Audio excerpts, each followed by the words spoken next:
E o Palmeiras tem concorrência internacional por Claudinho. O vídeo de hoje do canal do Nicola traz detalhes sobre o tema e fala também do Corinthians, que virou alvo de um grande complô de clubes brasileiros. Preciso te atualizar também sobre a chance de Neymar jogar no Santos por apenas 6 meses. O Peixe concordou com essa condição. Já o Botafogo com várias novidades de mercado. Preciso falar também sobre o Cruzeiro arranjando um jeitinho para permanecer com o Matheus Pereira, para completar São Paulo, Flamengo, últimas de mercado, bastidores, finanças e muito mais.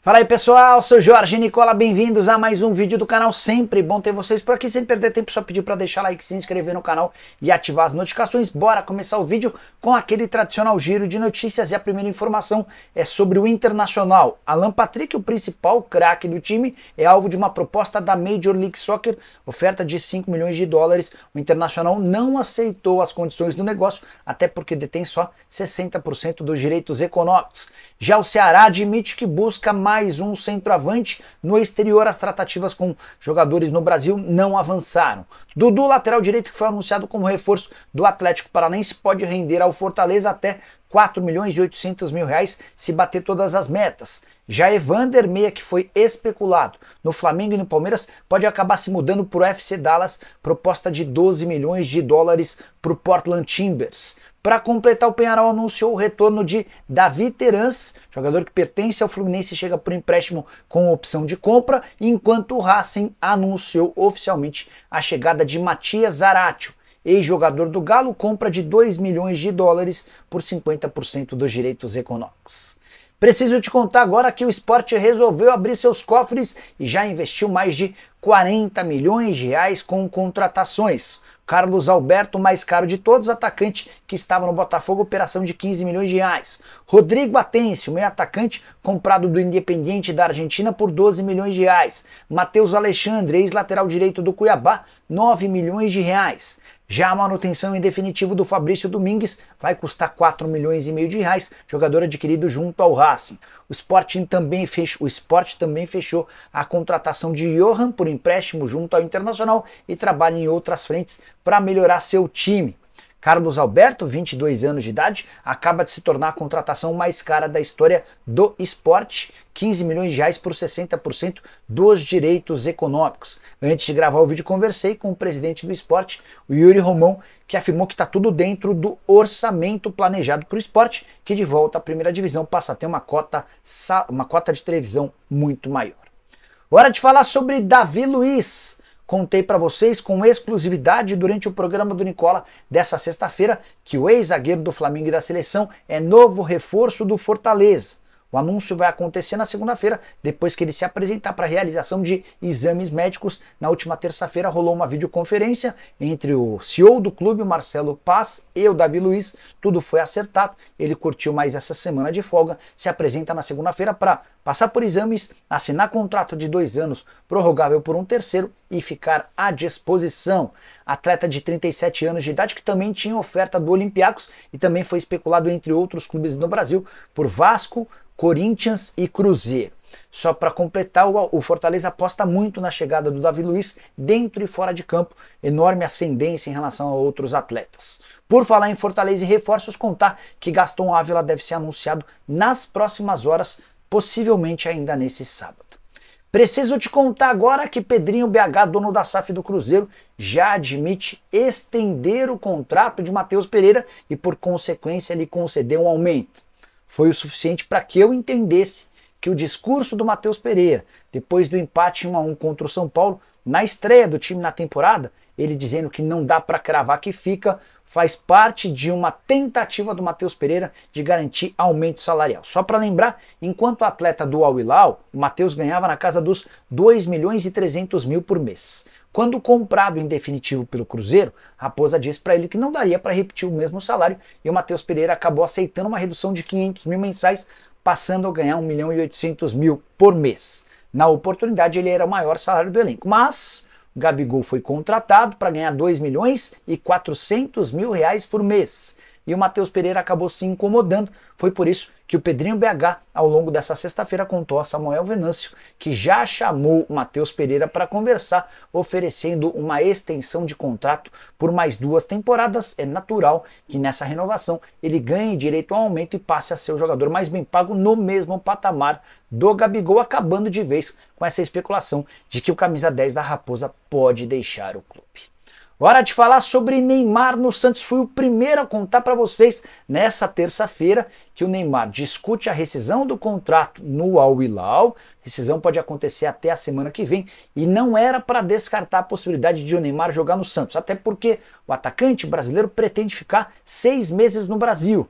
E essa possibilidade de jogar por um período tão curto certamente seria muito mais viável no Peixe do que no Flamengo ou em qualquer outro clube. Santos tem conversas com o Neymar há bastante tempo e nesse momento 2 frentes são discutidas. A primeira delas, uma parceria em ações comerciais, para que o Neymar pudesse aumentar seus ganhos enquanto atleta do Santos, nada que se compare aos 160 milhões de euros a que ele tem direito por temporada no Al Hilal, mas pelo menos mais dinheiro. Outra alternativa seria uma rediscussão sobre a compra da SAF do Santos. Já contei para vocês há muito tempo atrás que o Neymar e seu pai adorariam adquirir a SAF do Santos. Essa seria uma alternativa. Um terceiro cenário de empréstimo do Neymar, do Al Hilal para o Santos até o fim da temporada europeia, ou seja, até a metade do ano, quando o vínculo dele se encerra lá no Al Hilal. Tudo isso está sendo debatido por agora. Só para completar o noticiário do Santos, informação exclusiva, o staff do Rony estará na Vila Belmiro no início da tarde desse sábado para discutir com Marcelo Teixeira e companhia a chance de o atacante virar reforço. O Santos já foi avisado da pedida do jogador R$1,5 milhão por mês. Imagino que o Santos vai tentar discutir uma redução desses vencimentos, mas as tratativas existem. Qualquer novidade eu conto para vocês. Combinado? Bora atualizar sobre várias novidades em relação ao Botafogo. Luiz Henrique está mais perto de ser vendido para o Zenit da Rússia. Proposta do clube russo de 35 milhões de euros ou 218 milhões de reais. Existiu a possibilidade da inclusão de Wendel mais Arthur para que o negócio acontecesse. O Botafogo entendeu que as cifras eram muito baixas. E a negociação com o Zenit pelo Luiz Henrique acontece de forma individual, embora o Botafogo tenha a intenção de contratar o Arthur e o Wendel. Proposta que o Botafogo fez ao Zenit pelo Arthur é de 10 milhões de euros. Em relação ao Wendel, negociações um pouco mais antigas, jogador que custa na casa dos 20 milhões de euros. O Wendel não quer voltar para a Rússia, tem feito enormes esforços para continuar no Brasil. Ele entende que por aqui, jogando em alto nível, pode voltar para a seleção brasileira. Só para completar o noticiário do Botafogo, o técnico Vasco Matias, que trabalha no Santa Clara, foi entrevistado pelos dirigentes botafoguenses, deixou boa impressão e deve receber nas próximas horas uma proposta oficial. Já Bitelo está mais perto de virar reforço do Botafogo. A 4ª e última proposta do clube para o Dinamo Moscou foi aceita, 18 milhões de euros, e agora faltam detalhes burocráticos para que o ex-meia atacante do Grêmio vire reforço botafoguense. Quero falar agora sobre o São Paulo, com a primeira lesão da temporada, mas Rian Francisco no time principal. Nessa sexta-feira, o Luiz Gustavo acabou sofrendo uma fratura no dedo do pé esquerdo e está fora, descartado do confronto contra o Flamengo, segundo amistoso do São Paulo em território norte-americano. Até por conta dessa lesão, Bobadilha, que se juntaria a outros 9 atletas e viria ao Brasil para o confronto contra o Botafogo de Ribeirão Preto na segunda rodada do Paulistão, foi descartado da viagem para o Brasil e vai reforçar o time que fica nos Estados Unidos. Com isso, 9 atletas vêm para o Brasil para esse confronto diante da equipe de Ribeirão Preto. E é aí que surge a segunda novidade. Rian Francisco, artilheiro e titular absoluto da Copinha, enfrenta o Cruzeiro nesse sábado, jogo de mata-mata da Copa São Paulo de Juniores, e será relacionado para a partida de segunda-feira contra o Botafogo no Campeonato Paulista. Não se sabe se como titular, como reserva, se ele vai ganhar alguns minutos, mas esse menino é super bem falado, tem deixado excelente impressão pela facilidade de marcar gols e também por conta do seu faro de gol. Se você é São Paulino e já assistiu ao Rian Francisco, gostaria que você deixasse no espaço para comentário a sua opinião sobre o atleta. Combinado? Hora de falar sobre um complô declarado público de vários clubes brasileiros contra o Corinthians. E a maior vítima acabou se tornando a Copa Votorantim Sub-15. que funciona como uma espécie de Copa São Paulo de Juniores para atletas da categoria Sub-15. Ela está por começar, acontece sempre na cidade de Votorantim e não terá 13 times que já estavam confirmados, com passagens inclusive marcadas, os times vindo para Votorantim. Tudo acontece quando o Corinthians contrata um atleta de 14 anos de idade do Palmeiras, usando de um aliciamento. Pelo menos foi o que o Palmeiras apresentou ao movimento dos clubes formadores do futebol brasileiro.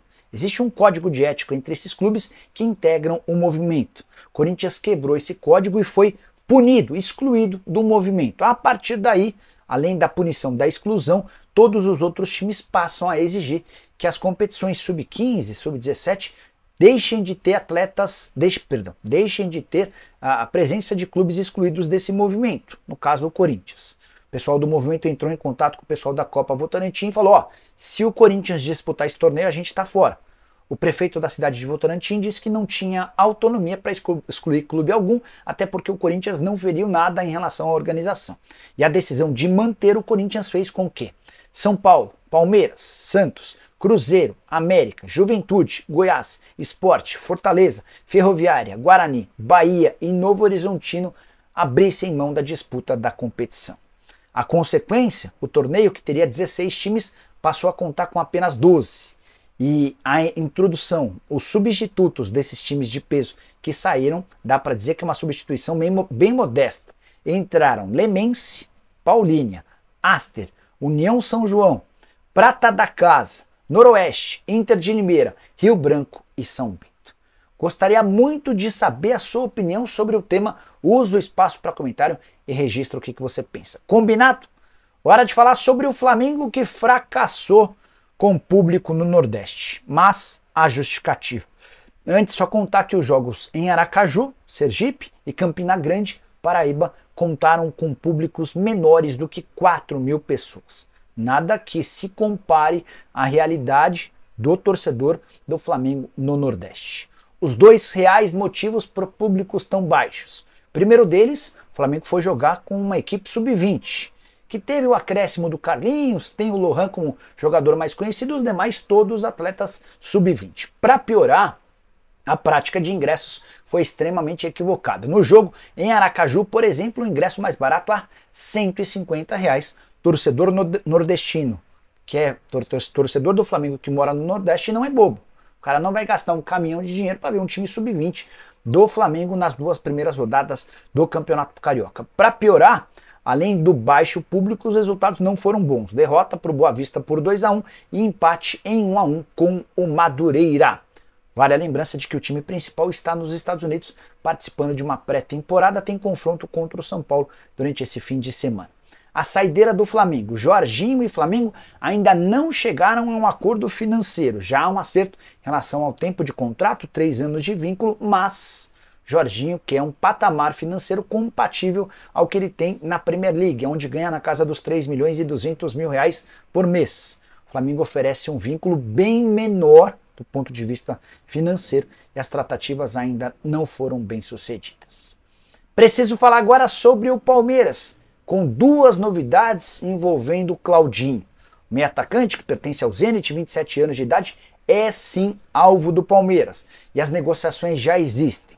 As 2 informações exclusivas. A primeira delas, um dos empresários do Claudinho já foi à Rússia para tentar facilitar a transferência do atleta para o Palmeiras. Negociar com o Zenit nunca é fácil, mas vale a lembrança de que a Elenco Esportes, que é responsável pela carreira do Claudinho, é a empresa do Brasil com o maior trânsito com os dirigentes russos.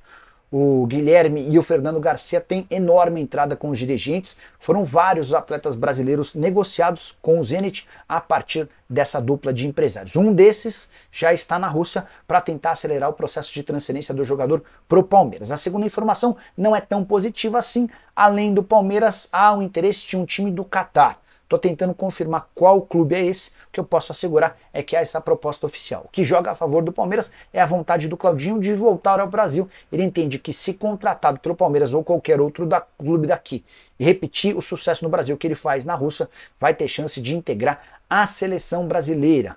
Claudinho está mais perto hoje de ser contratado pelo Palmeiras do que o Andrés Pereira. As tratativas com o Fulham da Inglaterra seguem emperradas. Palmeiras que ainda busca 3 reforços de nível A, como disse a Leila Pereira, o Claudinho, o Andréas Pereira e um zagueiro. Se uma dessas duas negociações com o Andréas Pereira ou Claudinho Melá não avançar, aí sim o Matheus Pereira do Cruzeiro pode ser acionado, mas já contei para vocês que existe a chance de o Matheus Pereira ganhar um belo aumento salarial para ficar mais tranquilo no Cruzeiro. Curtiu o vídeo? Deixa like, se inscreve no canal. A gente se encontra mais tarde. Tchau!